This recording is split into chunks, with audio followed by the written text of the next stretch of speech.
One time for the one time. It's the family bloodline.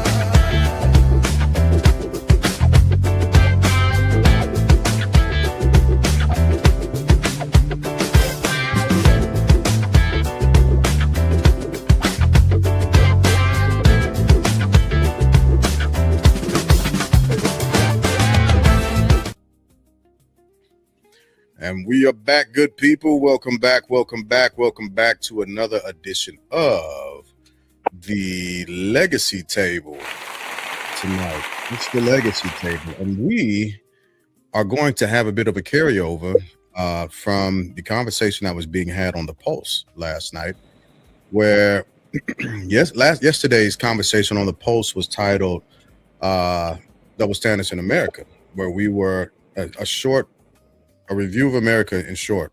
All right, short review of America.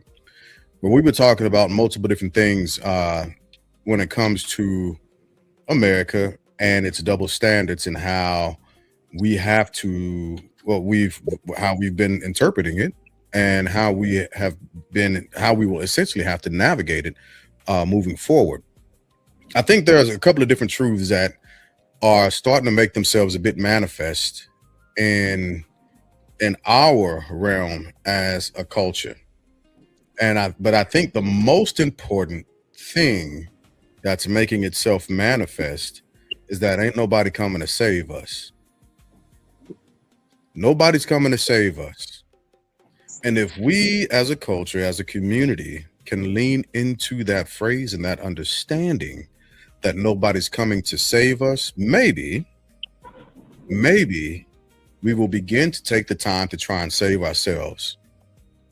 We lean on a lot of different things, aspects of life to save us financially. People are putting their trust in banking institutions. People are putting their trust in work.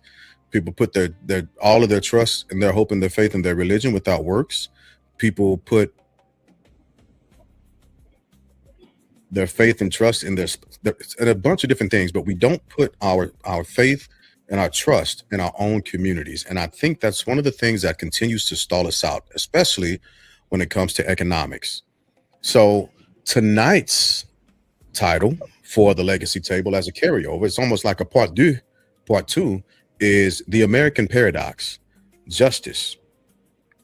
And I just recently read a definition of the word paradox, and I'll come back to that in a second. But before I do, I need to make sure we start our talk the way we always do.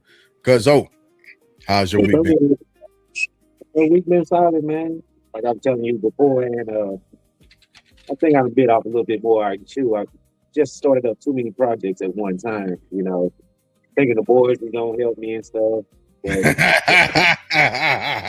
you know how they go. They ain't acclimated to the heat. They ain't really work good. And plus, they've been going to basketball camps, football camps. You know what I'm saying? That's right. All my money right now. You know what I'm saying? But they thriving, man. They coming home, flexing on me. You know what I'm saying? Telling me how stronger they get me, showing me they good drills. Man, it's paying off. So I'm excited that they excited. So For sure. on my end, though, I'm gonna get my work done, though. But I might just have to holler at the fellas, though, instead of listening to the boys. Have you gone back to work yet? Now I went back to work the next day. Well, 2 days later, yep. They just put me on light duty. I just had to walk around with a school gun and pretend I was doing something. So it was beneficial. They looked out for me. 14 stitches and right back to work. Yeah. But yeah. That's what's been going on with me, man. Just trying to take care of being a homeowner as well as being a dad. So you know how that goes. Yep. Can't forget about being a husband. See, the wife is right there in the yard with me, though. With her back hurting and everything. Like I was telling you, she's going to have to surgery coming up. So, I'm trying to do everything before she really go down because I know I'm going to have to be more in the house, you know what I'm saying, and more attentive to the boys then, so. Right. I feel you. And as always, I'm gonna ask Rich how his week has been so far, and he's going to say,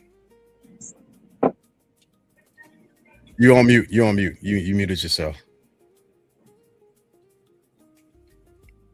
Y'all hear me? Yep, Yeah. we got you. Loud and clear. Yeah, Yes, sir. Okay. Oh yeah, let's get to it. let's get to it. Here we go. Here we go. So I said that I would read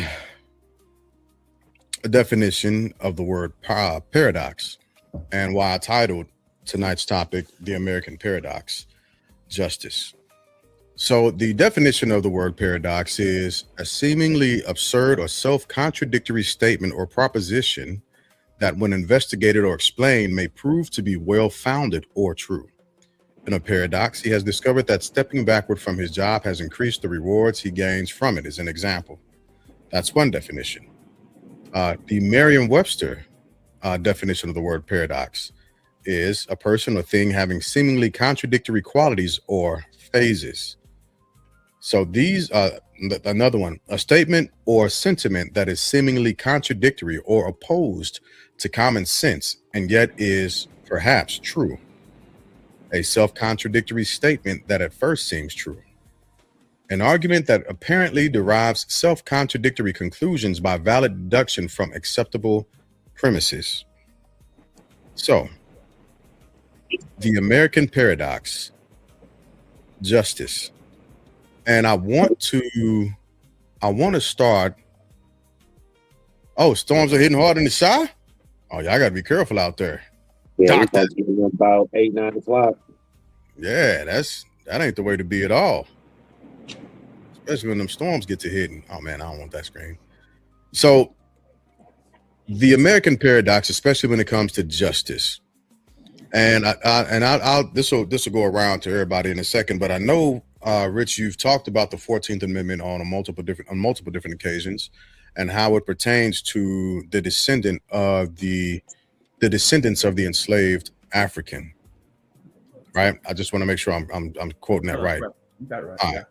So when we take justice, the American paradox, and we take justice in those parameters, I have to go and I have to say, in your breath of explaining how the 14th Amendment was primarily and only for the descendants of the enslaved children, I have to go and say, then the rest of the Constitution was not written for us at all, or to enjoin. That's my first proposition to be thrown out there and to talk about, to highlight, to get at. What are y'all thoughts? I agree with that to an extent, because it was always designed to where, especially blacks, couldn't harm white people. You know what I'm saying? It was like, I want to say, I thought it was like 3 amendments back in the day. You know what I'm saying? 13th to the 15th. Yeah. Mm-hmm. 13th Okay, to the yeah. 15th. Yeah. And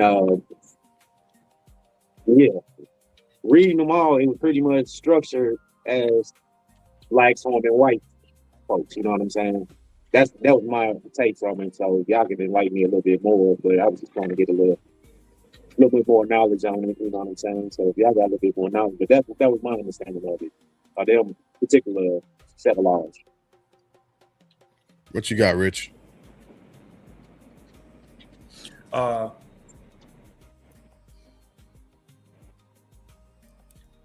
say this. When they wrote the U.S. Constitution about all men was created equal, we hold these truths self-evident. Mm-hmm. That wasn't for us. In fact, that wasn't even for women of any race. Right. So the 13th said no more slavery unless for involuntary servitude. Prison. Okay, that's correct. And then the 14th was the due process. It doesn't matter about your race. You should get due process in the country. And because of the enslaved African and their children, birthright citizenship was awarded to them. That wasn't for anybody else. That was for the children of the enslaved African. Mm-hmm. A lot of people will say, no, that's not true. No, those are the facts. And then So- the 15th gave black men, the 15th Amendment gave black men the right to vote. Right. But I think what you're saying is in regards to these two cases, Carmelo Anthony and the Rick Child.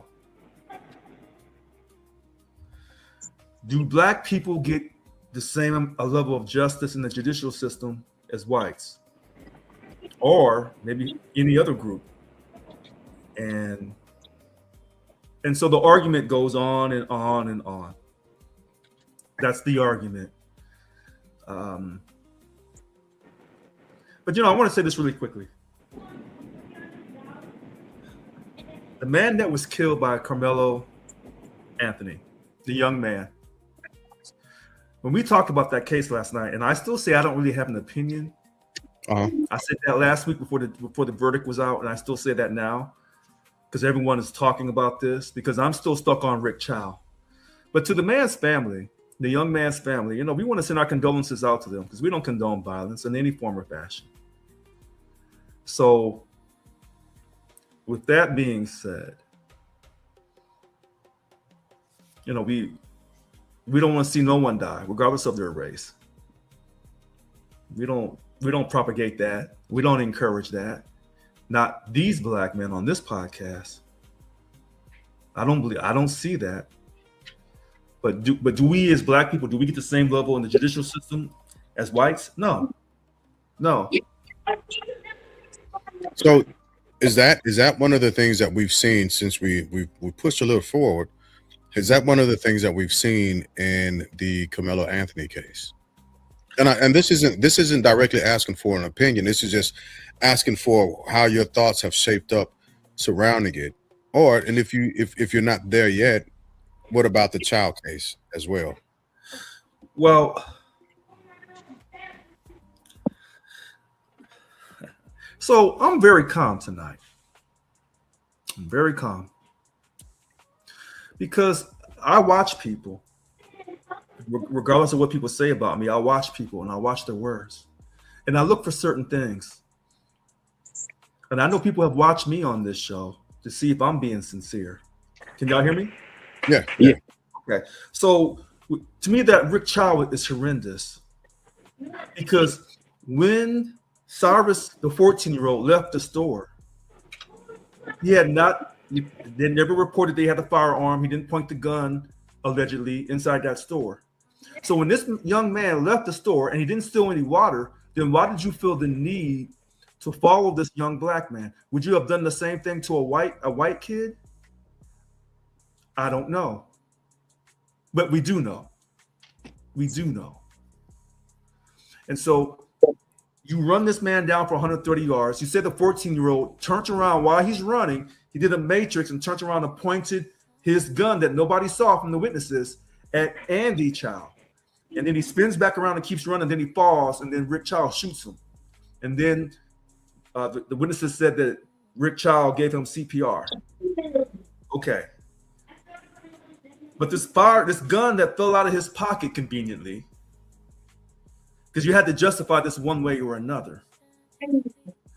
But when we say, would a black store owner chase a little white kid, a 14-year-old, after the kid left the store and didn't steal anything, would he have chased him down the street and then claimed that the kid turned around and tried to shoot at his son, and so he had to shoot him?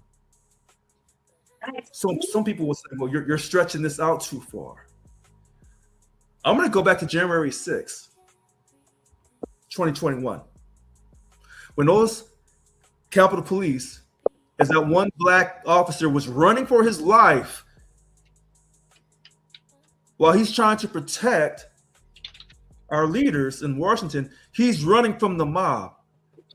And he has a licensed firearm on him. His life was in imminent danger, but he knew he better not shoot.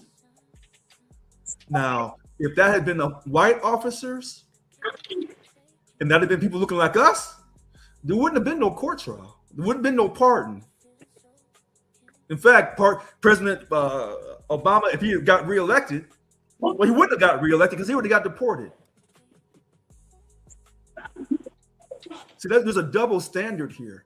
So when we look at the situation in Texas, I don't know all the details because I think they're a little hazy. When you try to look up him carrying that little 5-inch pocket knife Was it legal in Texas? Yes. Was it legal to be at a school event?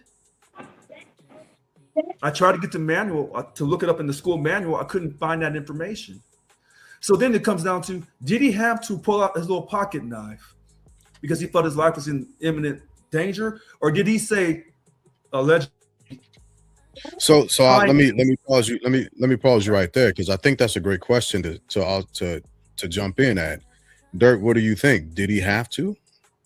Was that a necessary movement of defense? What is it? His last resort, or was it an overbearing move? So they just say it was just a push. Well, you can push the shit out of somebody. How hard was the push? You know what I'm saying? X? They say the young man Melon. I mean not say he had goddamn me, he got epilepsy. So right there, I can't afford to tussle with another individual. You know what I'm saying? It might bring on an episode or something. You know what I'm saying? So I have to, Okay. you know what I'm saying? So like I say, because that was the last thing I heard the prosecutor say. You cannot uh, use a knife versus a push or something, or a shove or something. But man, it's two of them. It's twins. It's twin brothers. It's not just the one brother. You know what I'm saying? It's two of them standing up this young man. So without and this is all court document. They all saying the same thing that, but yeah, I pray for my life. There's too many individuals right here. There's too many circumstances there to put my life in jeopardy. But then I've been going back and forth with people all day. They like, see, man, you could have just walked away. I'm like, as a as an older gentleman, yeah. But back then, I don't know. What was stopping him from walking away? Nothing. Nothing. In my eye, nothing was stopping him from walking away. You know what I'm saying? But So I was invited into this tent as well. I mean, you know what I'm saying? No, he wasn't invited. They said He go ahead. Oh, well, let me ask you a question then. Now, they've been reporting that it was raining on that yeah. Mhm. April day in 2025. So he ran inside the tent to keep from getting wet. That's common sense. Anybody does that. Correct. So, pardon me. So it was reported he was asked to leave by Hunter Metcalf, the twin brother, Mhm. and then Austin Metcalf, because I want to be respectful. I want to say their names because I don't want them to say that, we don't say their names when it's not us. So I'm going to show respect. They said that Austin, who's a little bit bigger, I guess, than Hunter, he said, hey, you got to get out of here. And I guess there was a push or whatever. But I'm trying to think of the friend name that when he walked in the tent, they dapped up, and then when the altercation popped off, the little kid was supposed to have been recording everything. But then by the time it got to the police and everything, he said he was fake recording. He never reported the incident. And he was like, me and Carmelo had never been friends, but then they start pulling up images of both of them, the two of them at each other's houses. You know what I'm saying? At different functions together. I'm gonna pull up his name while we going through this interview. I'm pulling his name down. What's up, Rizzo? What's up, fam? How y'all doing tonight?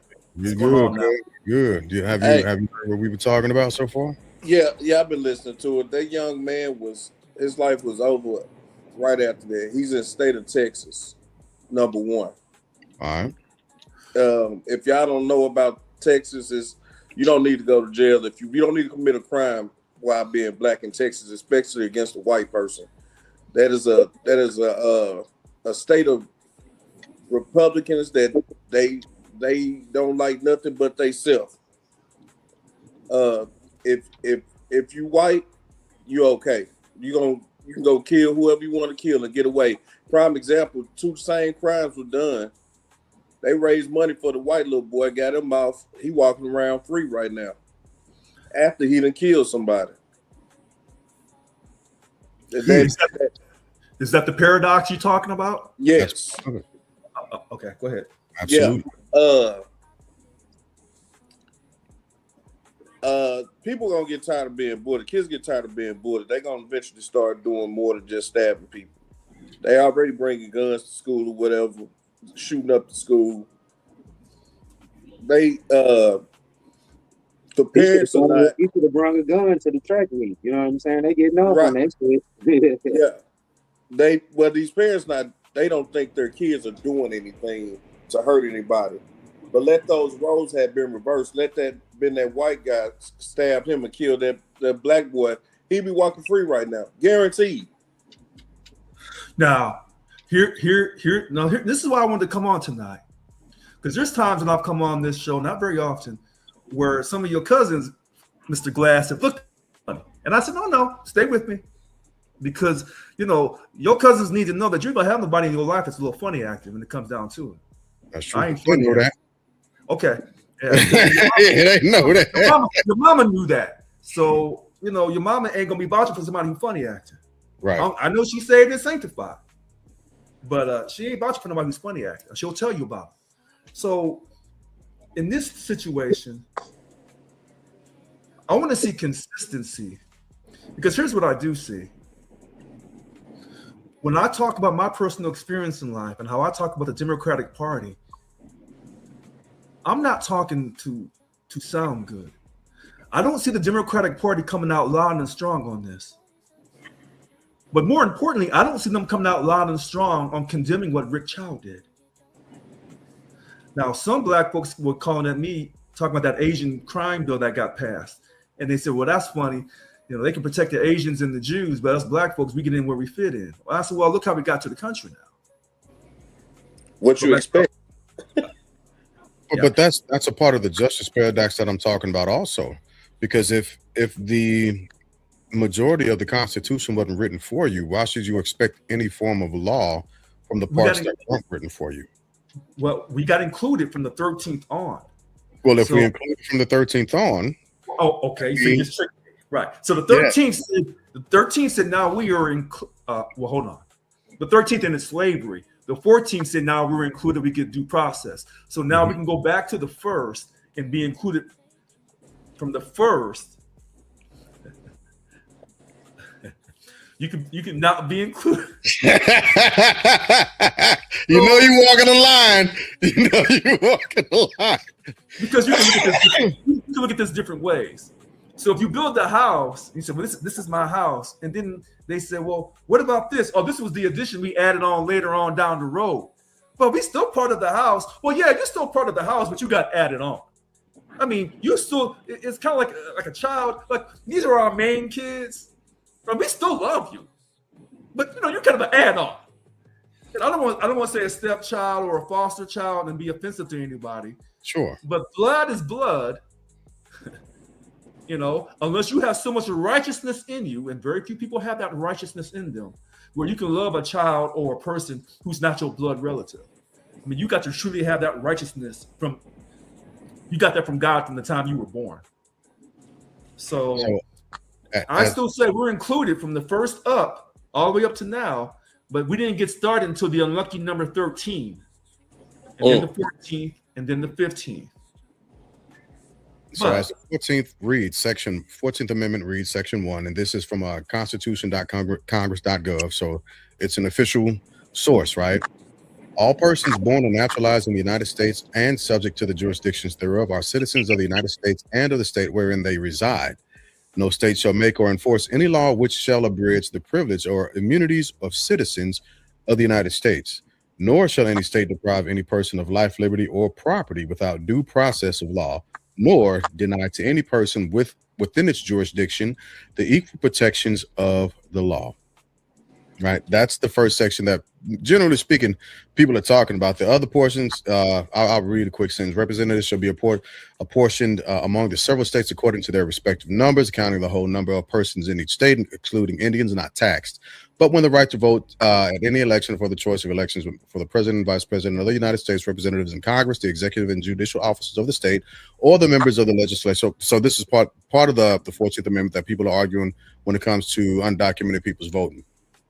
Section 3, no person shall be a senator or representative in Congress or elector or president and vice president or hold any office, civil or military, under the United States or any state who having previously taken an oath as a member of Congress or as an officer of the United States or as a member of the state's legislature or as an executive or judicial officer of any state to support the Constitution of the United States shall have engaged in insurrection or rebellion against the same or given aid or comfort to the enemies thereof. But Congress may by vote of 2/3 of each house remove such disability. So this is the insurrectionist portion that people talk about when it comes to the J6ers. Section 3. But wait a minute. No, I know. I'll say it because none of them were convicted of insurrection directly. They were none, and you are 100% correct because I looked it up and you were right. Because someone checked me when I got into it with them years ago about this. Someone from outside the community checked me, and I said, "Oh, okay, words matter." Section 4, and so when Section 4, when you use the 14th Amendment, and you start talking about 14th Amendment, Section 4, when talking to law enforcement, this is what people are referring to. The validity of the public debt of the United States authorized by law, including debts incurred for payment of pensions and bounties for services in suppressing insurrection or rebellion, shall not be questioned, but neither the United States nor any state shall assume or pay any debt or obligation incurred in aid of insurrection or rebellion against the United States or any claim for the loss of emancipation of any slave, but all such debts, obligations, and claims shall be held illegal and void. This is why they can't really take your money, which they actually do in states. If you're riding around with thousands of dollars and you say you got a large sum of money, they will try to take your money. Especially if you can't prove it. Yep. Section 5. The Congress shall have power to enforce by appropriate legislation the provisions of this article.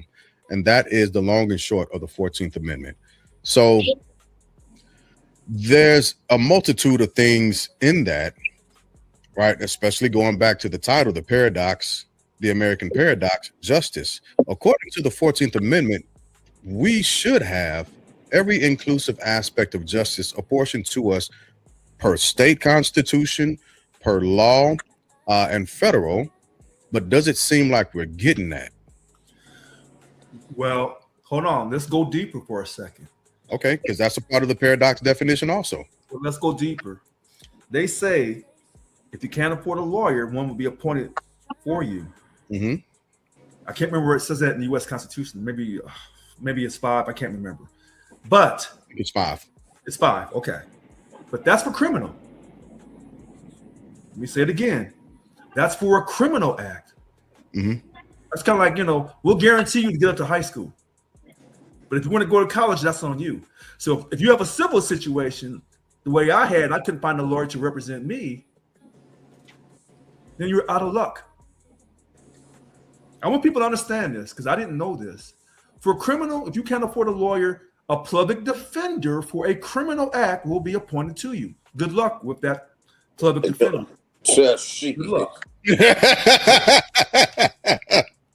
But for a for a civil act, if you want to sue someone civilly, that's on you. Go hire a lawyer.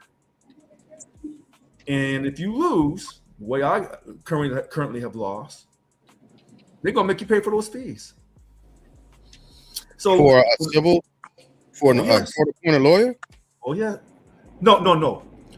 Court appointed is for criminal, but for a civil, if you sue someone civilly and you go out and get a lawyer and you lose that case, they're gonna throw those charges on you.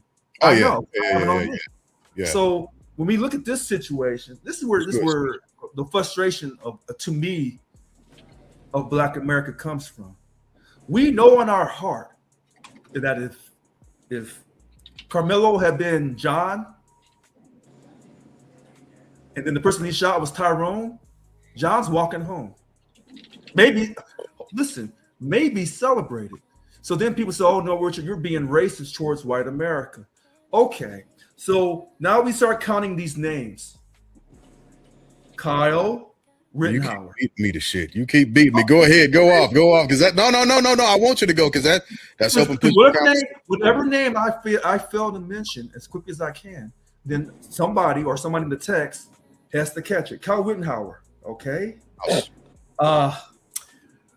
Dylan Ruth, yeah.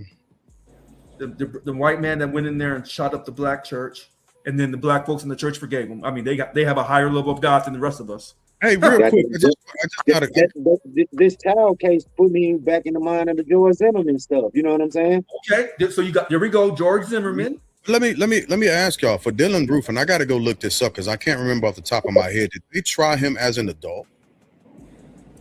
George Zimmerman? No. I'm not sure. I'm gonna Yeah, go check. Was he over 18? No, Dylan Roof, I don't think he was. Okay. So, all right. Now, we've called out a few names here, okay? Oh, wait a minute. We missed Dylan Roof. It says here this happened, oh gosh. During a Bible study on June 17th at the AME Black Church, he murdered 9 people and injured 10.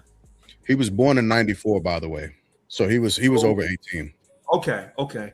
And so what I remember about that situation is, before y'all beat me to it, someone took him out for a burger. The police took him out for a burger after killing these people in church. On the way to jail. Hold on. Let's stop there for a second. Let's think about it. Can you imagine? Because most folks don't know about Black history. The African Methodist Episcopal (AME) is one of the first African American churches, and I want to say that the guy who started that, it was him and a friend. They were Masons, Prince Hall Masons, actually. Alice Lewis Jones and the Right Reverend C. Allen River, right? But can you imagine if I would have took my melanated self to a Catholic church and shot up and killed 9 parishioners?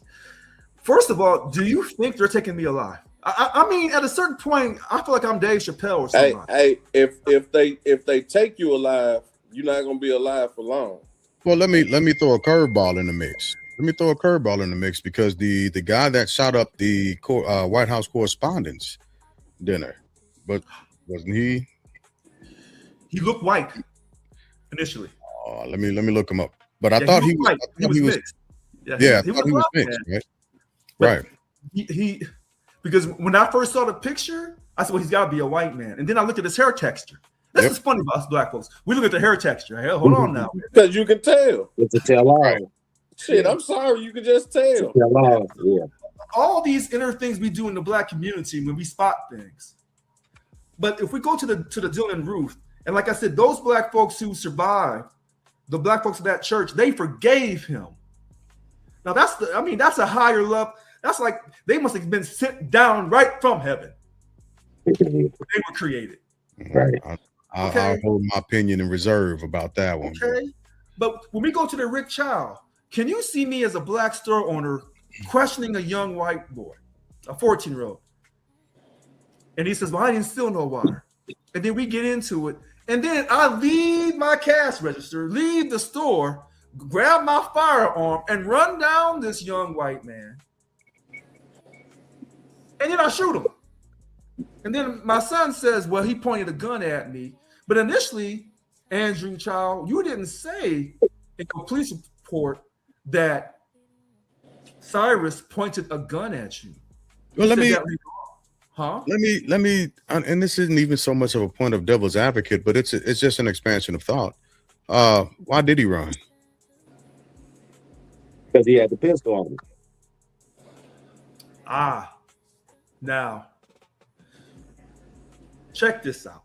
He already walked out the store. Oh, go ahead, Richard. Well, hold on. Check this out. Since we're all from St. Louis.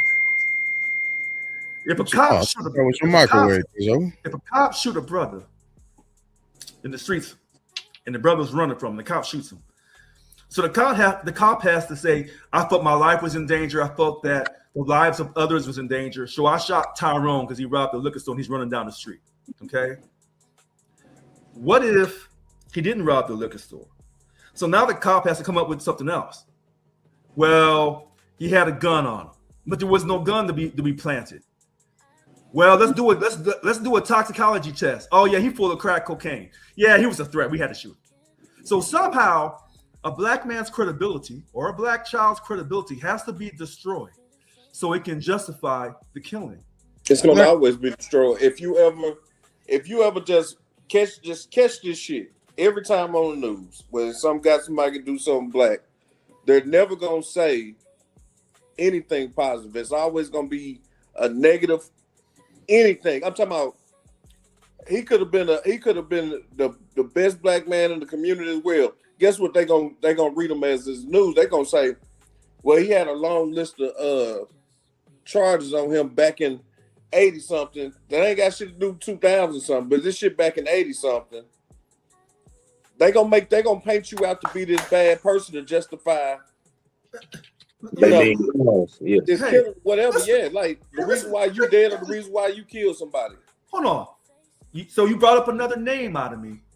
Philando Castile, clean criminal record. No drugs in his system. He was the person up in Minnesota that got shot when he was reaching because he had a licensed firearm and he could carry it in a concealed manner. He got blew up. Now, they marched for George Floyd. In front of his kids.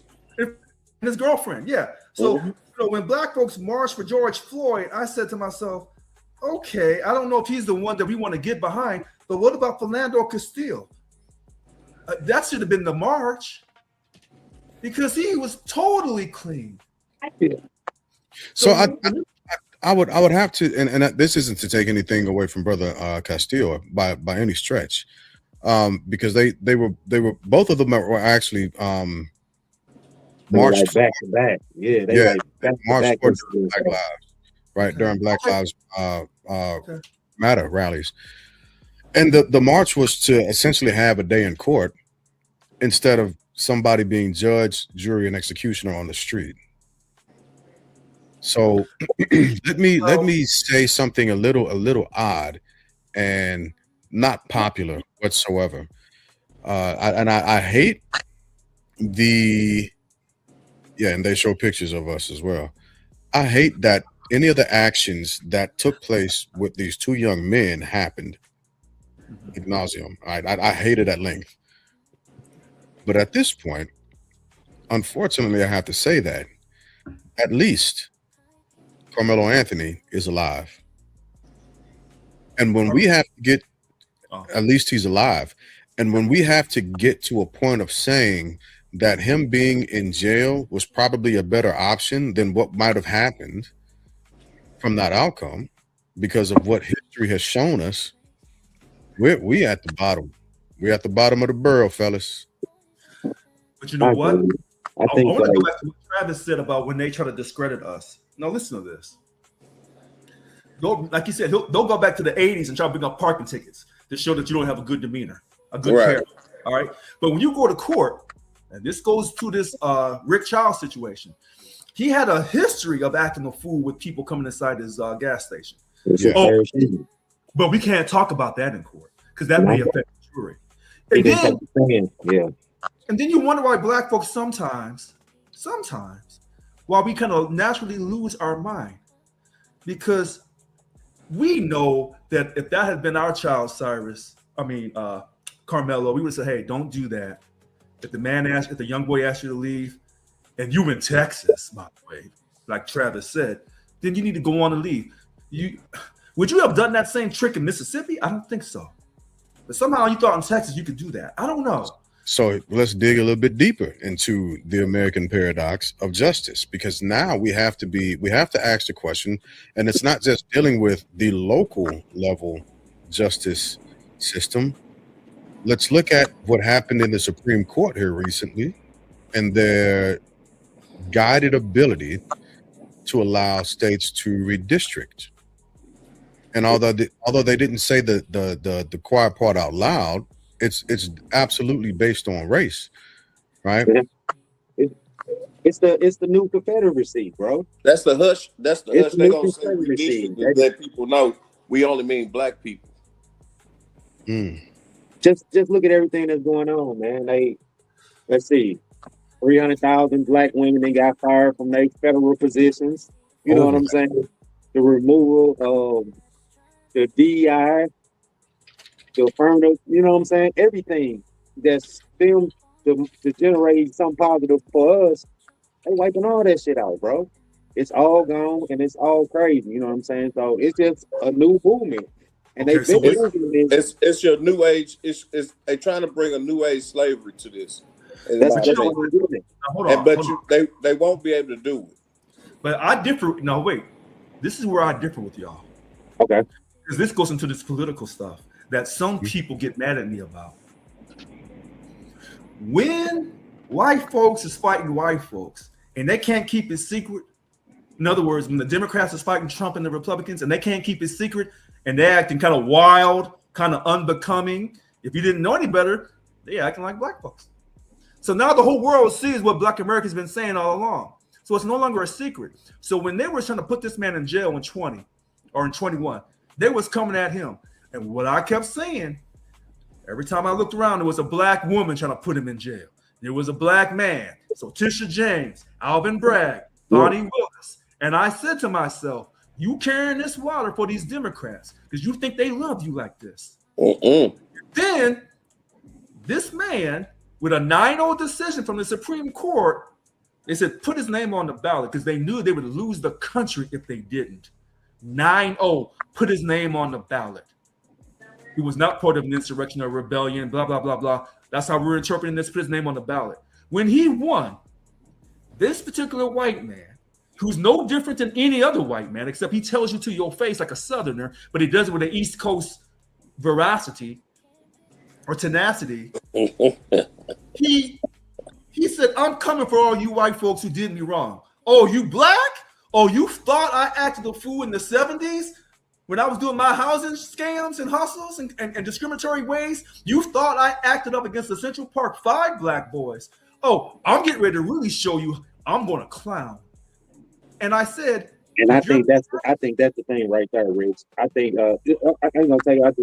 I think that's the thing. I don't think they pretty much thinking the Democrat Party have in their back. I think it's just enough is enough. You know what I'm saying? If our upper bosses don't speak out, come on, man. Somebody got to speak. It got to be somebody has to speak on political level. You know what I'm saying? That's why my sister Jasmine Crockett and all that. You know what I'm saying? Things, women of that nature. You know what I'm saying? They don't give a hell who they offend. They don't give a hell who got their back. They are out there really trying to push a movement for. Well, this is why I snapped last night. Okay.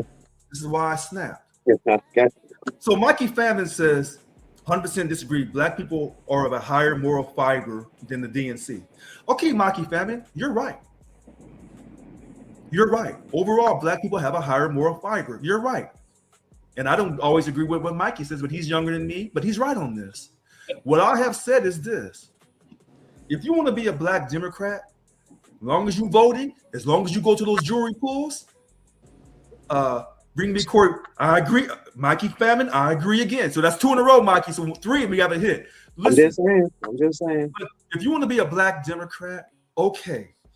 You want to be a black Republican. I don't want to silence your voice because you have a difference of opinion that slavery never happened or doesn't no longer exist in America, Leslie Hunt. Okay, fine. Yeah. No, and I'm not gonna demean the black Republicans. I will. Well, hold on. I know. Motherfucker out here throwing us up under the bus with some fictitious ass narrative and the platform that he has, wilding out to say some bullshit like that just to be seen. And I won't even call him a Sambo or an Uncle Tom or anything of that nature, because that part I won't do. But what I will say is, he's full of shit, and he's done more damage to us than what he's assisted. As soon as somebody that looks like us gets on and they utter those types of words, there is no Jim Crow, there is no racism. Tim Scott does the same thing. Fuck them for that. No, wait a minute. Hold on. Let's have a little bit of listen. One thing I can say is I can love my black Democrats, even though I may disagree with some of their ideas. I can love my black Republicans, even though I may disagree with some of their ideas. Because when I look at this, you both of you guys are being caught up by these political parties who don't give a damn about you. Okay? You are not their equal. That's why I'm a nobody. Not only am I black and I'm dark and I'm outspoken, I have no political party. I have nothing but a vote. And some people say, well, you don't belong to a political party. Your vote doesn't matter. They may have a point. But I'm not going to demonize Wesley Hunt, because I know what he's trying to say is at some point, we can't keep talking about the past to get to the future. But in the same hand, when America wants to brag about George Washington, Abraham Lincoln, Thomas Jefferson, I didn't go in chronological order, and all the great things we've done right, but when we have to talk about the whole story, okay, Mikey, when we have to talk about the whole story of the country, the good and the bad, now a percentage of white America says, well, we don't want to acknowledge that. Well, they should have to. That's an issue of accountability on their side. The same thing that they claim nobody else takes. I've seen pretty much every other quote unquote race of people take accountability for their actions, except for them when it comes to actually having an honest. White America would never take responsibility for the evil in the world. And I'm saying the world. I'm not just saying in the United States. I'm saying the world. Wait, hold on. Wait a minute. Cory Bush didn't take Wesley Hunt. Wesley Hunt's in Texas. Cory Bush was in St. Louis. That person in St. Louis ran against her. I can't remember her name. Another black woman ran against Cory Bush and took her seat in St. Louis. And Cory Bush was pro-Palestine. But we're not going to talk about that. She got pushed out by the same motherfuckers that pushed my uncle out, being the God dang it. Well, his office in St. Louis, Ben and Jerry, because he wouldn't bow down to what they wanted, right? It was a political Dale. Yeah, Uncle Dale. Yeah. So my Uncle Dale, he was the commissioner in St. Louis, and he had been putting in a bunch of requests. There was a lot of shit that happened. They wanted him out because they were trying to do something different with the jailing system, and it was a popular platform to run on. And so Ben and Jerry funded a scapegoat type of scheme to push him out, get somebody else in there to try and redo the jailing system in St. Louis. And I don't know how that's worked out so far. But yep, you do know Uncle Dale, Mikey. All I'm simply saying is, I don't want to demonize black Democrats. I don't want to demonize black Republicans. Oh, don't get me wrong. Don't get me wrong. I'm not demonizing them. I'm just saying the truth. Fuck them. Well, if they're willing to say what they said, I have to be bold enough to speak directly against it. And that's not demonizing them. That's not saying, oh, fuck them. They ain't shit. They mama ain't shit. No, just fuck them for those words. But wait, listen to this. Because I know where Wesley Hunt's coming from. Because when I got elected president, I got elected by white conservatives, white Republicans. Now, are they the same type of white Republican conservatives in Missouri? No. Are they like the ones in Texas or Georgia, Mississippi? Hell no. That's a different brand. But see, Wesley Hunt has a good talk off. See, when you have to go out and get votes and your district's all white, then you better develop a talk off, okay? A speech, something that brings the whole district together to rally behind you. So his talk off is perfect for his district in Texas. Yes. He makes them feel comfortable, and fuck him for that. No. Hold on. Well, okay, that's the way of looking at it. Yes. See, yes.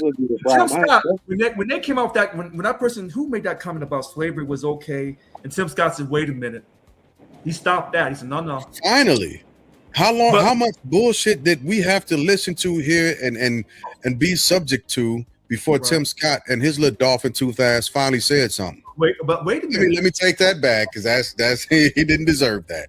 No, he didn't deserve that. But wait, this is where it gets tricky. This is where when you don't belong to no political party, you can really be free. I don't. But But you have to do research though, and a lot of people don't do the research behind. But check this out. This is the problem the Democrats are going to have. Recently, fuck Bernie Sanders for not saying something and standing on business when it's after Supreme Court came down with them rulings. That motherfucker was ghost. So fuck him for being quiet. Okay, so wait a minute. I got a whole menagerie of fuck yous saved up. I want you to understand something. When black folks try to say that the Republican Party is a racist party, this is why I'm waiting for this November election to see if Byron Donalds, a black congressman, a Republican, wins that governorship with the support of Donald Trump. And I want to see if the Indian American Vivek Ramaswamy, I think he's put himself in that governor, I think he's begun to put himself in a bad position up in Ohio. But that's not the point. Sure. President Trump has endorsed both of these people. So when he endorses in the primary, you normally win. Now, when you go to that general, it gets a little tougher. But Florida is a conservative state. So it should be no problem with the endorsement of President Trump for this black man, Byron Donalds. And he ain't no sellout. Because I'm watching people. He ain't no sellout. But he's doing what he has to do as a Republican, because he belongs to the Republican Party, and he has to bring in that money, because both parties require you to fundraise for them. So therefore, when you belong to a political party, you're going to carry their water. In fact, Matt Gaetz, the former congressman in Florida, he was talking about that and how he didn't like that because he wanted to self-fund himself. Right. When you look at these things really closely, and that's why when I get into it sometimes with people, whether it's in live or on this podcast or yesterday's podcast, because I know they have these allegiances that they can't break. Well, then, if you can't break your allegiance, if you can't call your party out, because trust and believe, if the Democratic Party had came out hot and heavy and said we support this boycott of the SEC, every black Democrat would have fell in line. Let me. Hold on. Well, actually, Hakeem Jeffries did say, as a minority leader, we support the boycott. Yeah, he did. Some black folks who always want to support everything the Democrats do got quiet. And I know I'm being watched, and I want them to hear these words because I'm not mad. I'm just watching for consistency. So that's why I talked last night, because Travis and Red said, let's go back to that Trayvon Martin, George Zimmerman. Because I said, I'm sorry, go ahead. So let me go back to something that you started saying, because I'm trying to get an answer on it real quick. So what would be the conclusion, because this goes back in line with the American paradox and justice, what would be the conclusion if Trump begins to endorse Vivek Ramaswamy as well as Byron Donalds? He already has. All right. So what's the conclusion there? That he's not racist, or the Republican Party isn't racist? Who's not racist? No, that's the question. Well, what we can conclude about Donald Trump, if you say he's a racist, okay, but the racists I know from Missouri, they don't ever endorse black people for nothing. They don't care how good you are. Ozzie Smith, at that time, the greatest shortstop, when he was trying to buy and get that golf club membership and all that in St. Louis. But that was then. Maybe I'm wrong now, that maybe some white people who are racist can still endorse a certain black person from their party for a political position. Of course, because racism has a spectrum. Yeah, I don't drop every white person in a racist spectrum At all. We grew up in St. Louis, and all my life, and y'all know, I've seen more black and white couples together in St. Louis I've ever seen anywhere else. When I moved here to Little Rock, man, if you were black and you messing with a white girl, your ass was crucified on both sides. yeah. I'm not lying, bro. Yeah. The black people, the black girls, they didn't like that shit. The white people just didn't like they hell now.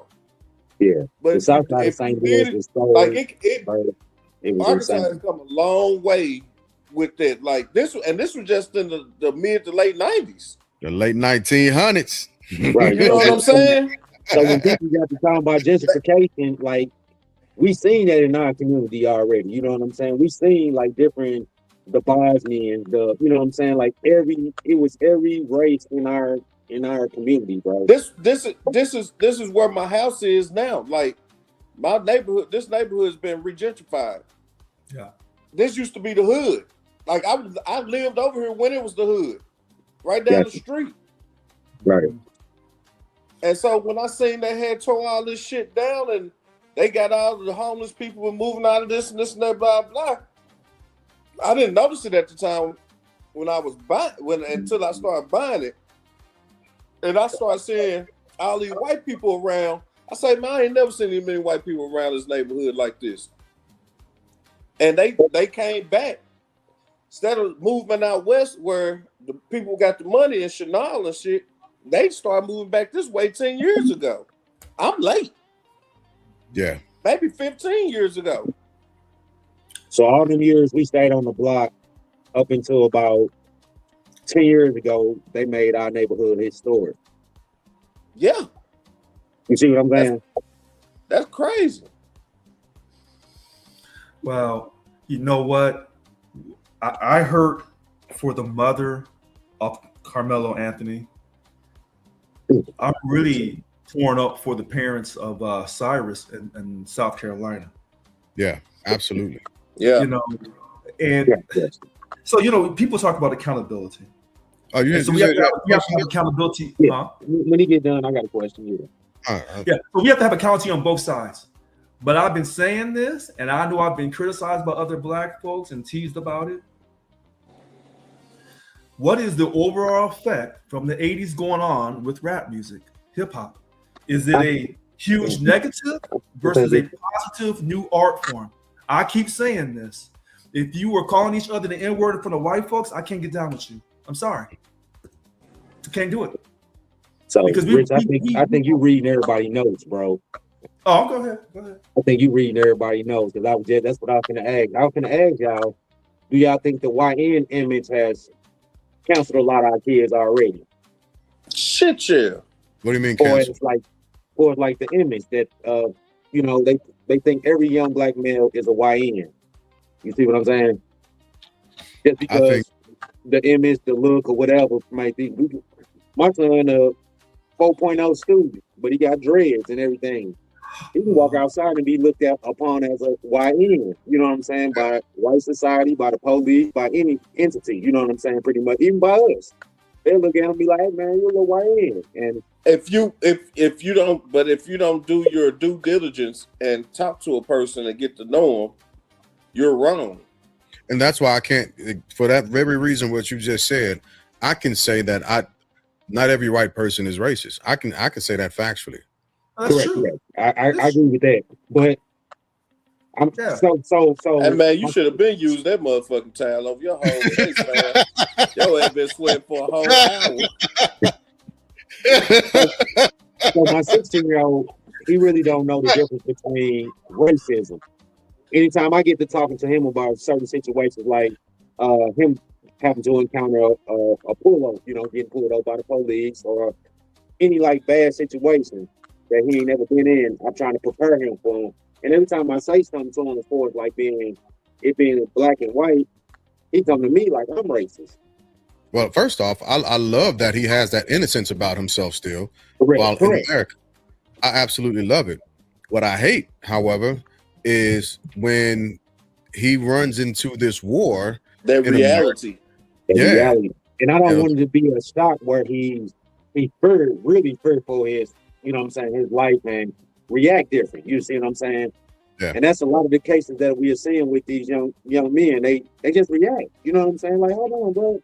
Why y'all chasing me? I walked out the store. I you know, they got surveillance of him doing all this, showing that he ain't got nothing.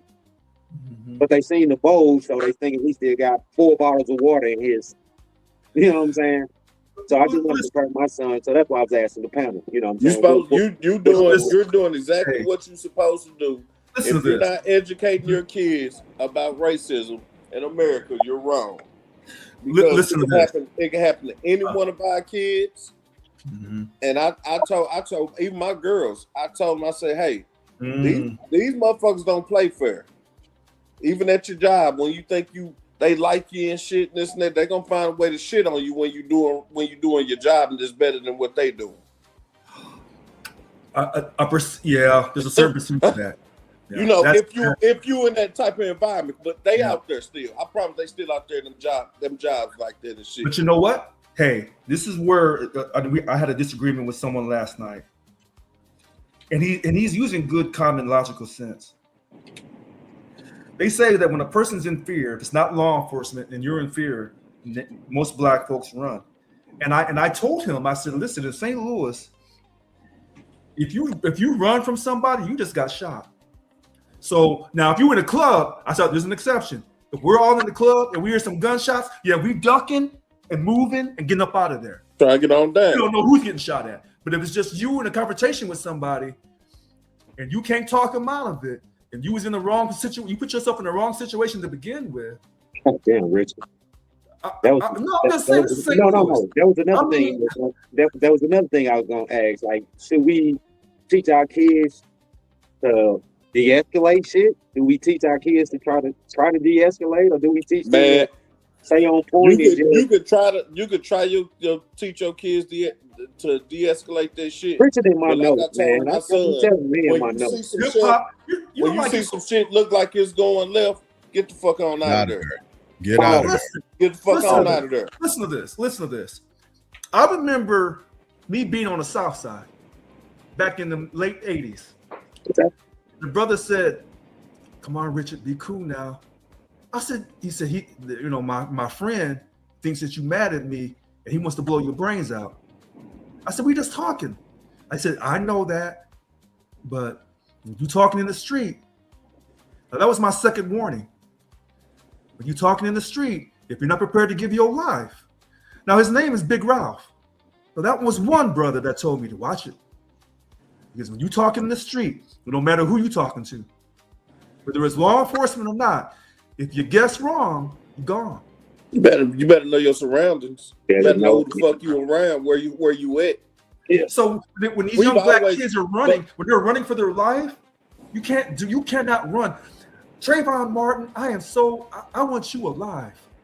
Because when that George Zimmerman was following you, when he was warned by 911, stop following him, George Zimmerman said, no, I'm going to keep following him anyway. Why? Because, in my opinion, you a young black kid. You ain't got no value. You could be a black man. You ain't got no value. So then if George Zimmerman can be innocent of Jason, my bad, go ahead. No, I was saying George Zimmerman was privileged at that time. That was his right that he took upon himself. He was privileged. So that's why he kept moving forward. So if George Zimmerman can be found innocent of pursuing somebody and then killing them, why can't Carmelo Anthony, who was in a tent minding his business, be found innocent of protecting himself against an aggressor? Well, because the aggressor wasn't black. That's why. And none of the other witnesses came forward. Had that been a black boy did that to him and he would have stabbed that boy, shit, he probably wouldn't even got charged with shit. It go back to a jury of your peers, man. If he'd had one more brother in that room, I think the real would have came out. You see what I'm saying? If he'd had if it was one more brother in that room, he was already in a place that wasn't his peers. You know what I'm saying? And then he judged by people that's not his peers, nor color. It was just. I'm gonna tell you this. If this is what they say is true, that young man that passed, and I hate it for him. You know, I truly do. I hope for his people. Austin Metcalf. Yes. You know, if his daddy and the prosecutor and the judge are all friends, that shouldn't even been a motherfucking case. Y'all should have had a whole nother damn judge. That should have been missed right there. You come on, like y'all still let this shit go on, and y'all knew this was happening. That's why the lawyer that he had is in cahoots with these motherfuckers. He never stood a chance, man. And then you sentence him the same day for 35 years. In 3 hours, no less. A young man. A 3-point. Now, years? 3 points. Listen to this: 3.7 grade point average. That's what they report. So he wasn't like he was failing. This man is not that young man is not a threat to nobody. This young man just had saved a life in the state of Texas not too long ago, a drowning incident. Somebody was drowning in the pool, and Carmelo pulled this young, I forget if it was a girl or boy, but he pulled this child out the pool, bro. Hey, he don't get no brownie points for that. You hear me? I'm just saying, bro. I'm listen. Right. Y'all can hear me and hear me good. In the state of Texas, and I'll say this shit again.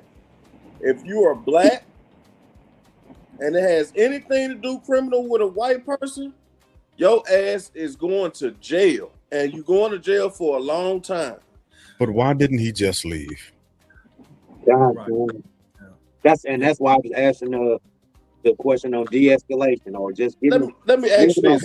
Because rap Dirt, music does not talk about de-escalation. No, it don't. It's talking about that 223 and all that shit. Yeah. Dirt, you picture this. Remember when y'all came over, we was living on the north on Garrett. Remember I had that fight, right? Yes, sir. And you get tired of motherfuckers fucking with you because back then my life ain't what it is today. I had to deal with a whole bunch of bullshit, not having what others had and everything else. So you get tired of motherfuckers making fun of you, everything. And it's one of them times you called me on that motherfucking day, and I was tired of this shit. And I put belt to ass. You know what? But you know, this is And why. it's the same thing. That man got tired of them people fucking with him. Because what you saying right there, that's what I would have done. I'm sorry, Richard. No. That's what I would have done right there. Because you know what we would have did back in the day. I'd have left that motherfucker.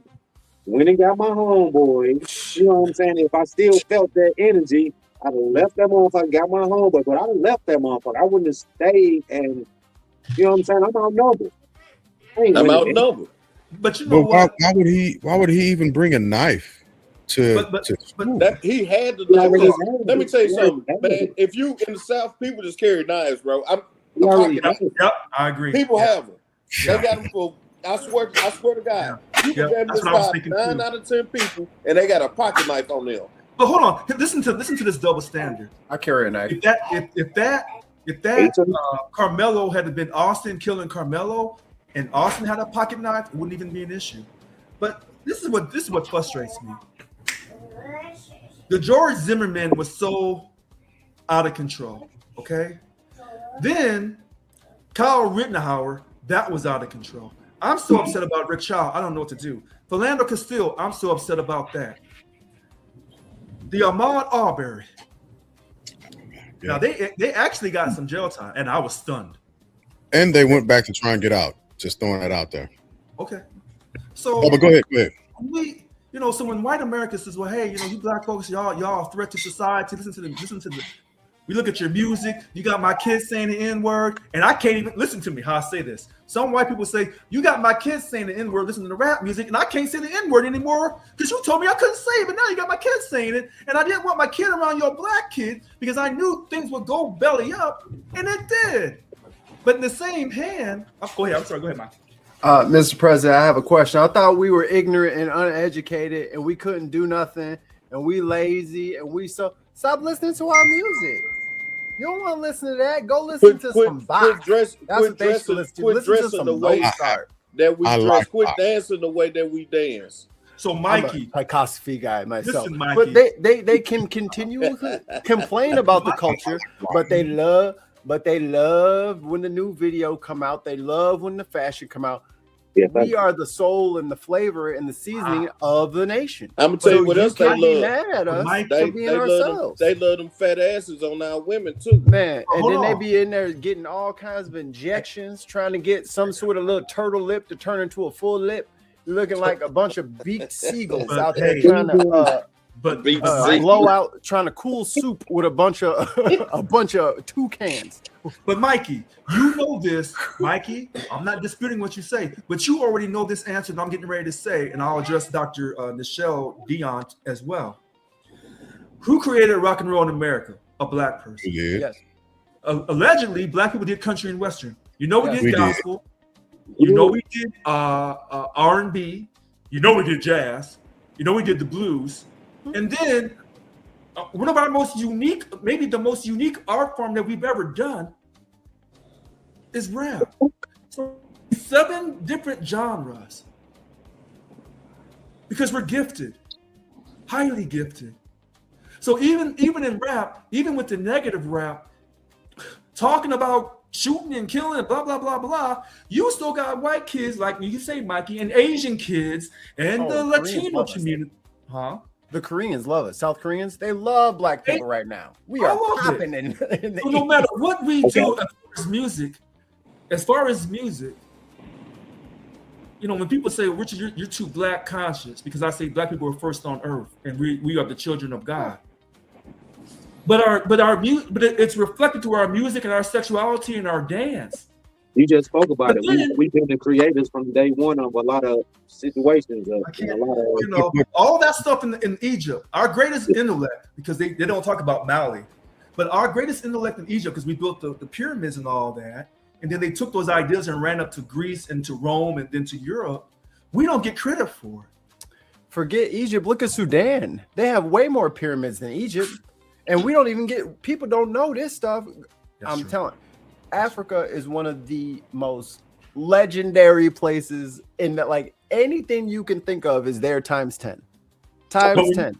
And remember, when we say Africa, because of that Roman general that renamed it, because originally the name was the Garden of Eden or Erkabalam. See, they can't call you the Garden of Eden and then say you black and you were here first, because then they'll know, oh, this is a rap. So they always want to do. Humans have their origin. Homo sapiens, humans have their origins in Africa. Where are they from? Don't say Africa if you don't want to.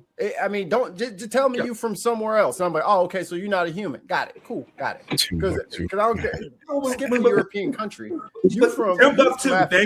Thank you, Dr. Michelle. I knew she knew Timbuktu. So when white people say you guys need to show accountability, I can say, yeah, we can show some accountability. Because I've thought of the rap and their senseless violence. I understand that. But my thing is, do you have the courage of your convictions that when you're wrong, you can admit it? And I don't think that there's a certain percentage of white America, a certain percentage. Is it 40%? Is it 60%? That they can never admit that they feel that they are superior to black people.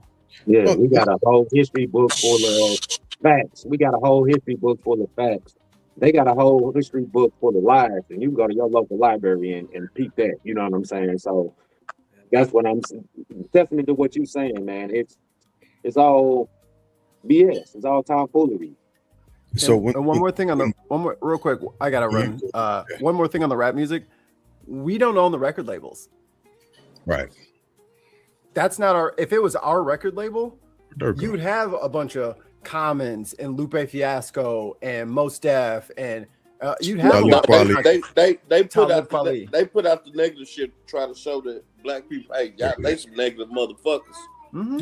That's all and they guess speak what? of. They want to kill and shoot each other. And here's the thing: Common, Mos Def, all them guys, KRS-One, all them motherfuckers. If you listen to their music, they were violent too, but they said it in a good way. Gangstar. Yeah. But like my favorite rap group is Rage Against the Machine. And everybody, oh, that's white people music. Not enough. You say that? It's a fiction.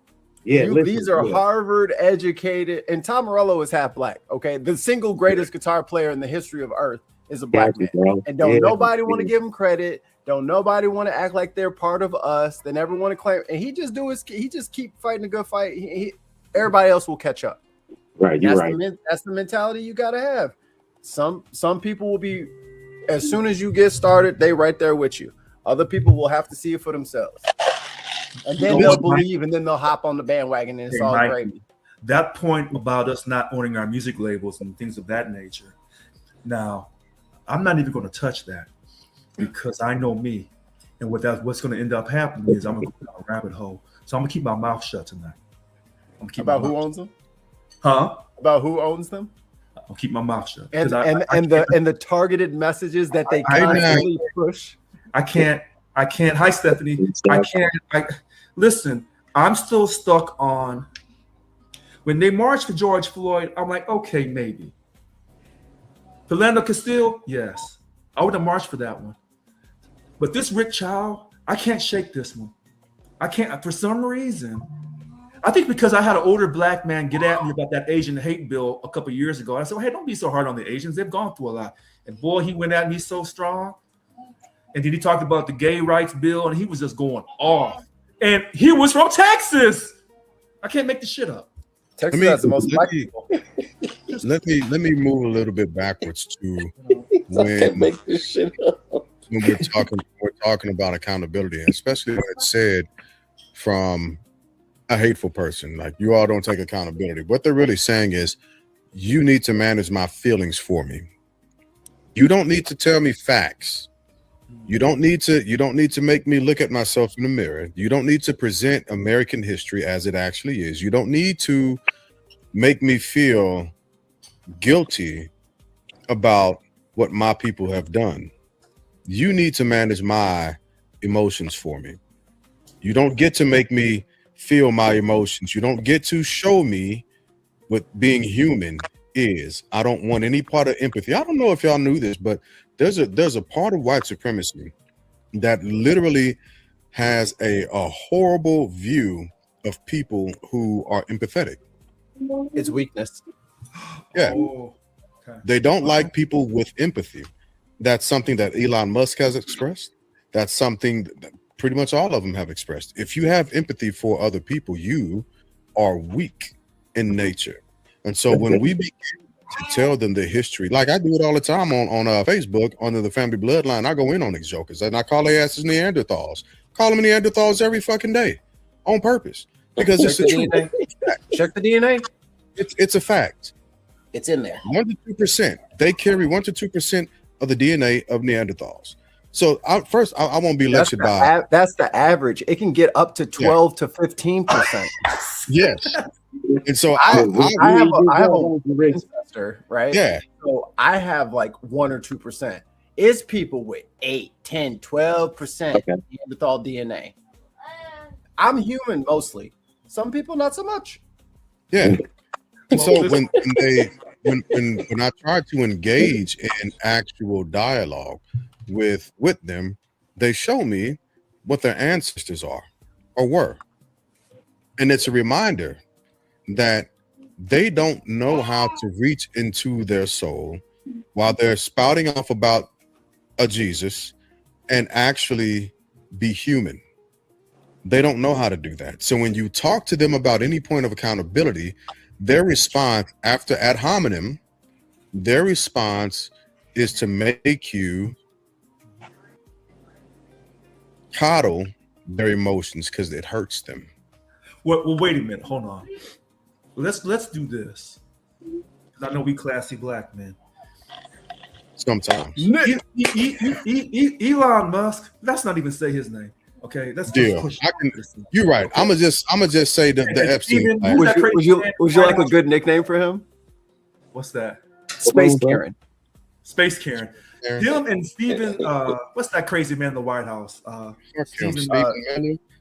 Stephen Miller. Oh, Steve Miller. Yeah. Let's set those two particular white men off to a side. That's a motherfucker that I will dog all day. No.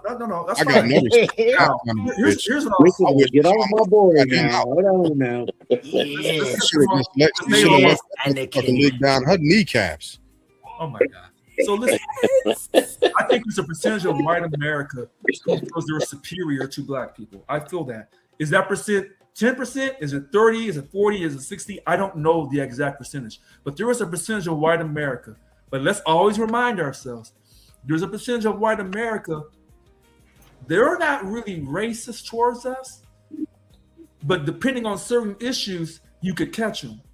Or if you keep telling all of white America they're racist, then they say, you know what? Well, since you want to call me a racist, then doggone it, I'm gonna vote for Trump and put him back in the White House. This is where it gets tricky on how we call people out of their name.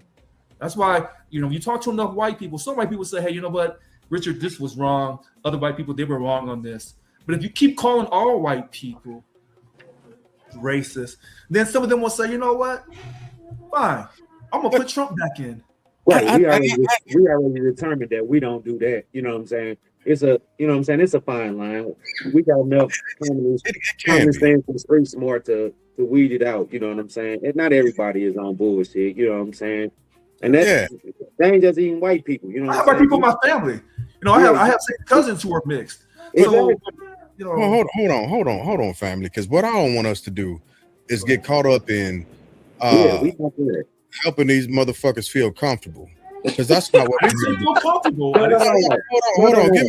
Give me a second. Give me a second. Let him cook. The reason why I'm saying that is because if the shoe don't fit, don't worry about it.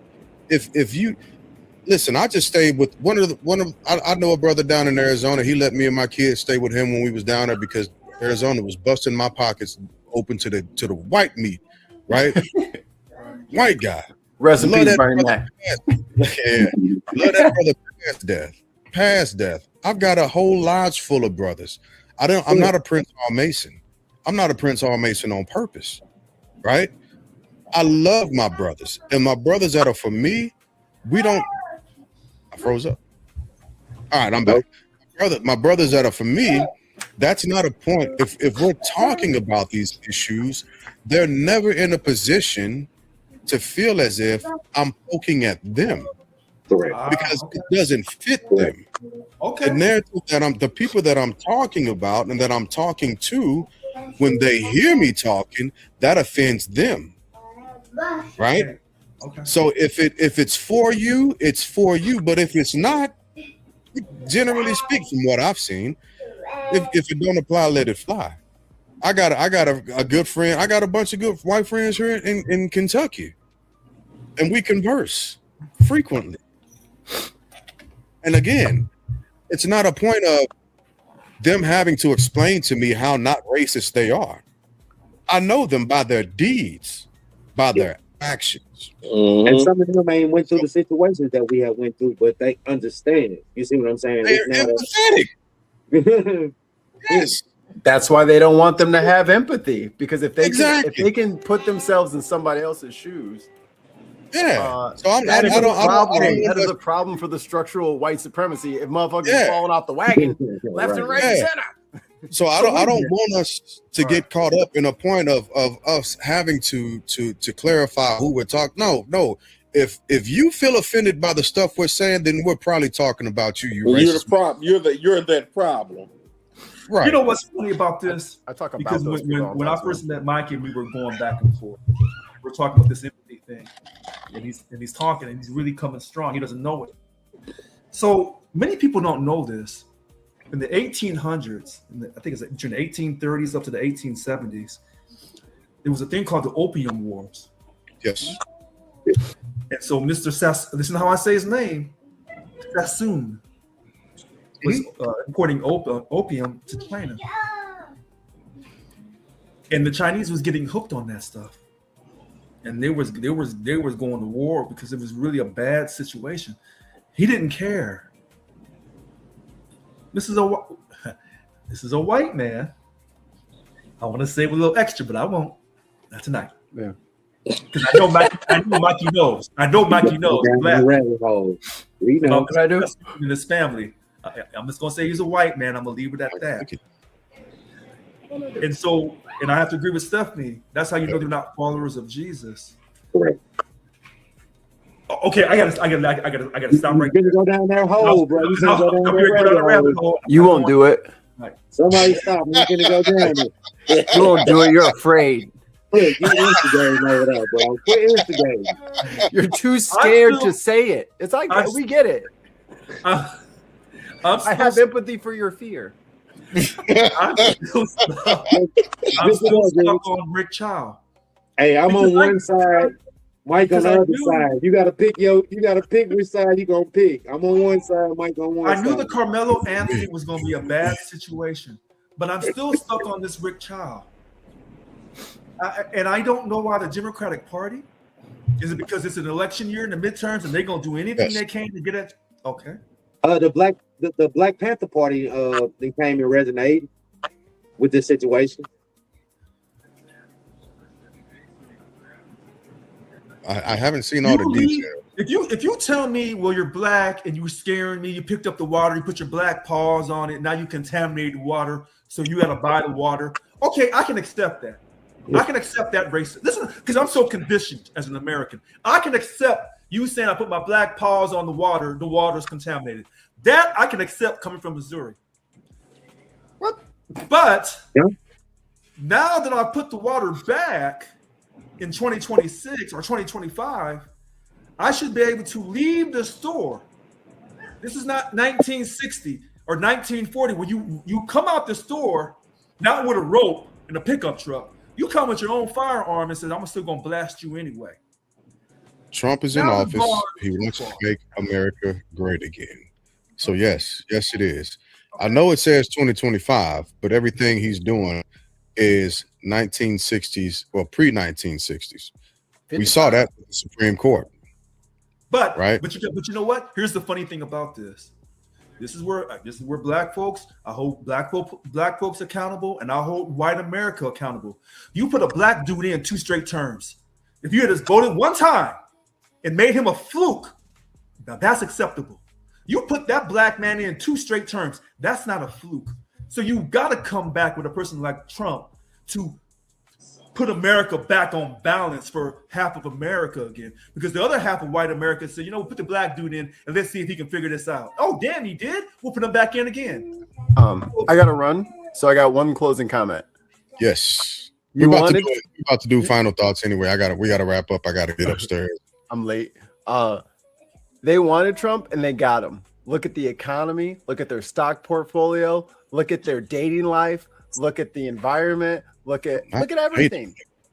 Everything's cratering. So I'm glad that they got what they wanted. No takesy backsies.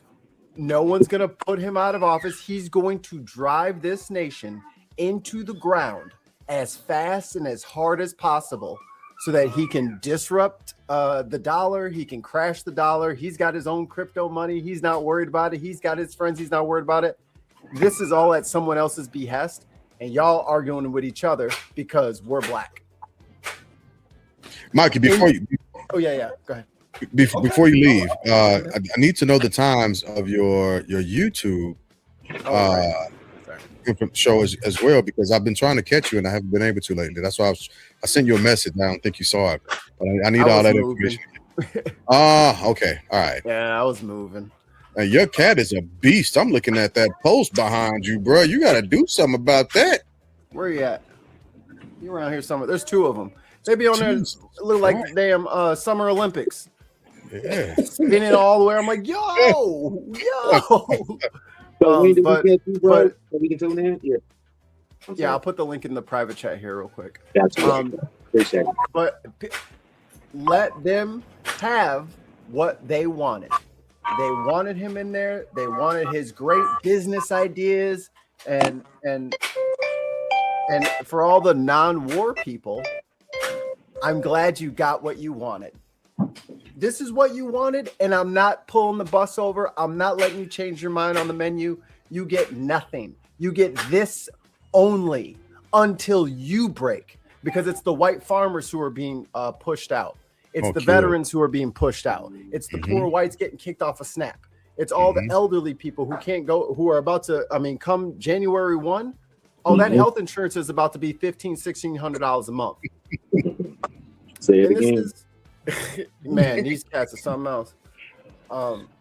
But let them have it, so that when the storm leaves and everyone has to start cleaning up rubble and bricks and all this stuff, we're gonna take ours and we're gonna fix what we know how to fix.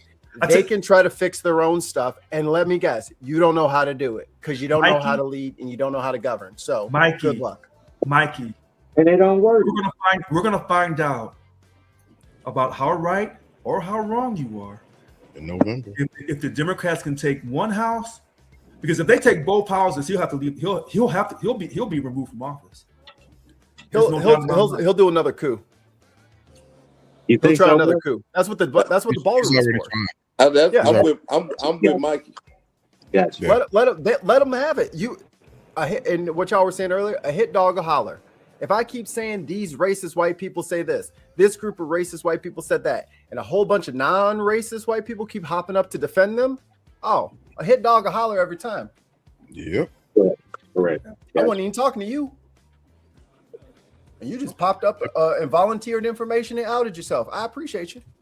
Right. But we're going to keep it moving. But I got to run, y'all. Thank you so much for having me. Tell us the name of your show and what time it come on. Yes, sorry. The name of the network is the Bin Podcast Network. I'm the CEO, founder, HNIC You can check us out. We're going live probably in the next 30 seconds because I'm very late. So, Gotcha. so we're going to be doing Unbox Politics. We're going to be watching political videos, giving them a rating, and then we have like a leaderboard.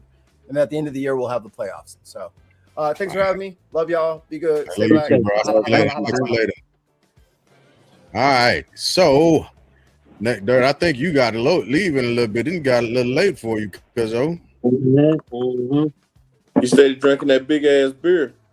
Yeah, man. First off, I'm gonna start by saying, man, fuck the New York Knicks. Damn. My Spurs still gonna battle back. Don't worry about it. My Spurs gonna battle back. I forgot.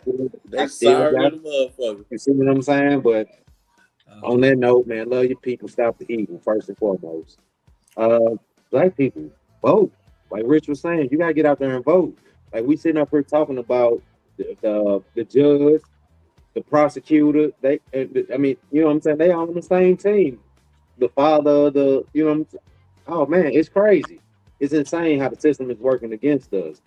But at the same time, we can't let it work against us. We have to be more vigilant in how we raise our children. That YN narrative, let that shit go. Man, get on your kids right now. Throw all the ski masks away. Throw all the baggy clothes away. Teach them how to present themselves in a manner that young men present themselves in. You know what I'm saying? So that's my piece for tonight. That's my final thoughts, man. I love y'all, man, but protect the youth. If you know what I'm saying, you only know better if you do better. I mean, you only do better if you know better. So it's up to us to teach the kids. They ain't got no OGs no more. A lot of them don't want to hear from us. The women gotta let other men step in and raise these young men. You know what I'm saying? Final thoughts. Right on, Cuzzo. We'll Yes, push sir. over to you, Rich. What you got? So I'll be quick. You know, Please wipe the sweat off first. Okay. So, you know, I'm too cheap to turn on my air conditioner. So listen. Come on, man. You can't do that. Not exact. Shit, you know be what? a motherfucking son right Now, now. I don't know how many old black folks y'all been around. We don't run that air conditioner until we just have to. No, we ain't gonna be cold, but we ain't turn on that air too quick. So y'all damn near three triple figures, ain't you? You really want something. That's what I'm saying. You have to now. You know what? You going against the shepherd principle. You know what company coming. So my aunties and uncles, they turn their conditioner on, but my great auntie and uncle, they colored folks. They don't do that. So listen, to Austin Metcalf and to his family, I'm sad that he's gone. To Carmelo Anthony, don't give up. Now you have to really put your faith in God. There's no shortcuts now. And to his family, stay prayed up. I hope your appeals process works. And, you know, black folks are going to say this. Black folks are going to say that about, did you have the right lawyer? You're going to get second guessed. I still love you and support you. And finally, let me go to Rick Chow. I can forgive you, Mr. Chow. I can. Fuck that. And to the family of Cyrus, I'm sorry. I'm really sorry that he's gone. To every person who has lost their child, especially these black mothers, whether the child was perfectly right or perfectly wrong or a little bit of both, it doesn't matter. When a mother loses her child, they say usually mothers don't recover from that. And I pray for everyone that we can treat people with love and respect. Thank you very much. I appreciate that, bro. Appreciate that, prayers. Travis, man, what's happening, MC? What up, man? Couple more weeks, Guzzo. Stay woke, man. Stay woke. You over there wiping this? Nah, man. I'm gonna tell you something, man. Because in my old age, I become emotional. I find myself when I'm watching TV and seeing certain shit on the news, and the shit make me cry, and it's terrible. Because there's never no good news; it's always bad. And I'm just gonna piggyback off Dirt a little bit, man. Teaching black people, black men, black women, teach your children about this world. Don't let them become blind to think that somebody actually care about them other than them and you. Because the white people don't care. And I ain't saying all of them, but the vast majority of white people don't care about our black asses, and it's something that has to be done. And education is what it is. So when you know better, you do better.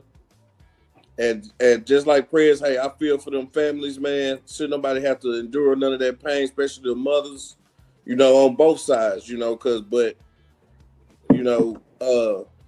justice has not been served.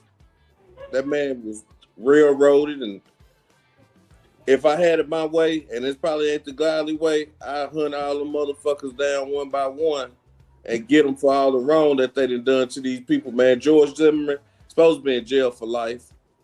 All these motherfuckers that call themselves it was justified, you're supposed to be in jail for life with the rest of these motherfuckers. So, you know, that's my thought. I love everybody. I ain't no violent person unless you make me, but you know, we got to do better in life. We got to do better. MC want to say something? No, yeah, I see you back there, good. Yeah.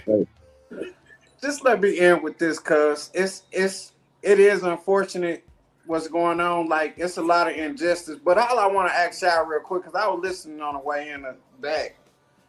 It's always about politics, but at the end of the day, like, ain't we the ones responsible, bro, for what's happening to us? Like, wasn't no justice for, like, you know, after George Zimmerman, like, why dudes still out here walking around if the police didn't lock them up? Why wasn't no street justice? You know what I'm saying? When we gonna take a stand and, like, take our respect back?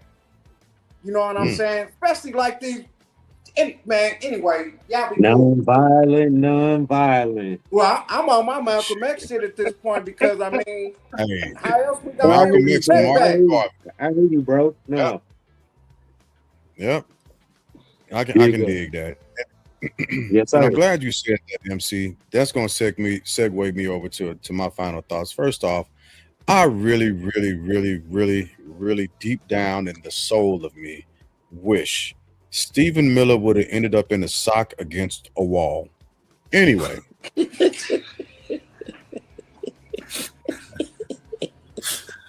Like MC was saying.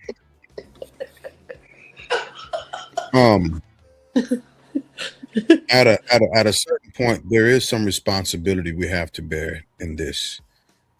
All this Real Housewives of any motherfucking city, fuck y'all for that shit. All this quote unquote real nigga music, fuck y'all for that shit. All you motherfuckers that have made it harder for me to be a man, fuck you for that. Sir. From the bottom of my soul. Not just a man, but a black man living in America. I used to tell people all the time, they ask me, you listen to 50? I used to say, fuck 50. He make it harder for me. Because not all of us are on that bullshit. The reason why a lot of us ain't on that bullshit is because we lived it. There's a difference between living it and saying it in a song. And having to watch motherfuckers get murdered. And having to watch the streets like the tide of an ocean just wash over somebody. Fuck y'all fat, man. Sorry. Fuck all of you executives who have used my culture to fatten your pockets and send your kids to school. As a matter of fact, fuck that little Asian dude that has deleted his social media shit, threatening black people with a good time. Like we won't boycott somebody on the strength. Fuck everybody who has made me work harder as a man just to prove that I am human. I hate you for that. I don't care what color you are. I hate you for that. I want to be upstairs with my kids, hanging out with them and laughing. I don't want to have to teach my kids what racism looks like in America. I don't want to have to tell my daughter, take them goddamn long ass fingernails off. We don't do that in this house. I don't want to have to go and talk and say half the shit I have to say in defense of simply spelling out, I am a goddamn human. Yeah, talk your Fuck shit, y'all bro. for that. I'm so sick of you people. You've taken my skin. You've taken my blues. You've taken my life. You've taken the lives of our children.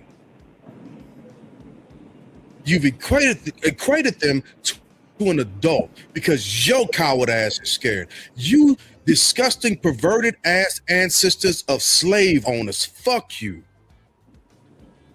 If you haven't changed your ways and you haven't realized that we're just as human as you, man, fuck you and fuck off. And I can't wait for evolution to do its job on you. I can't wait. We should not have to live like this. None of us. Push it up. None of us should have to live like this. My white brothers and sisters, my Asian brothers and sisters, my Indian brothers and sisters, my Native Indian brothers and sisters, my Hawaiian brothers and sisters, my Polynesian brothers and sisters. We should not, if you are human and you've been able to live at that level as a human and respect people for being people, that's who I rock with. Everybody else that's been out here making it hard, fuck you. And I mean that in my sincerest of fucks to you. I love it. And those are my final thoughts for tonight. Oh, that shit, cause that was good shit. I've been thinking about that all day. I swear to God, I have. I can feel it in my soul, brother.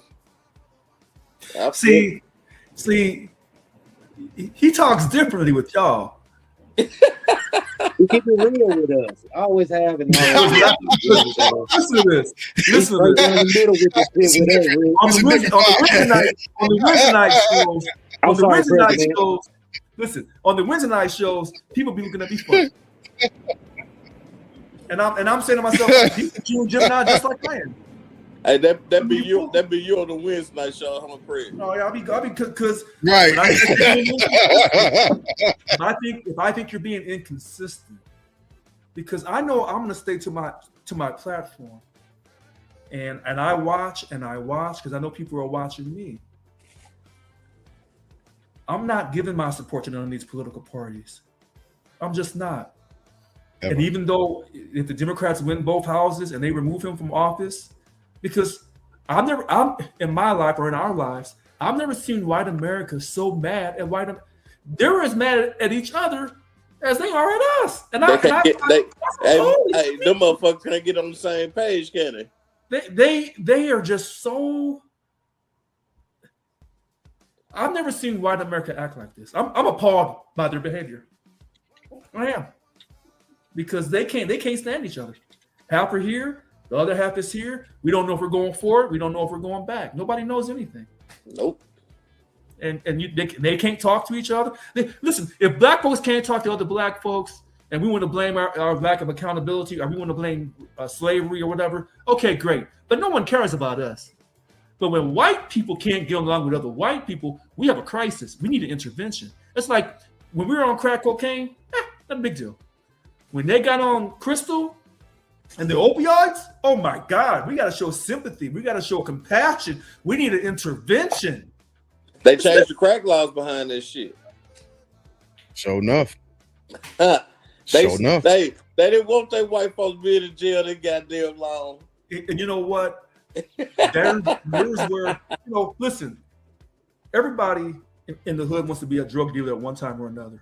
But when you look at the long-term effect, not just crack, but of heroin, do you want your sister or your brother cracked out or on heroin? I do not. If I had a sister, a real blood sister, because I have to say blood, because I look at Mr. Glass as being my brother. But I have to say blood. So if my auntie's watching, get them going.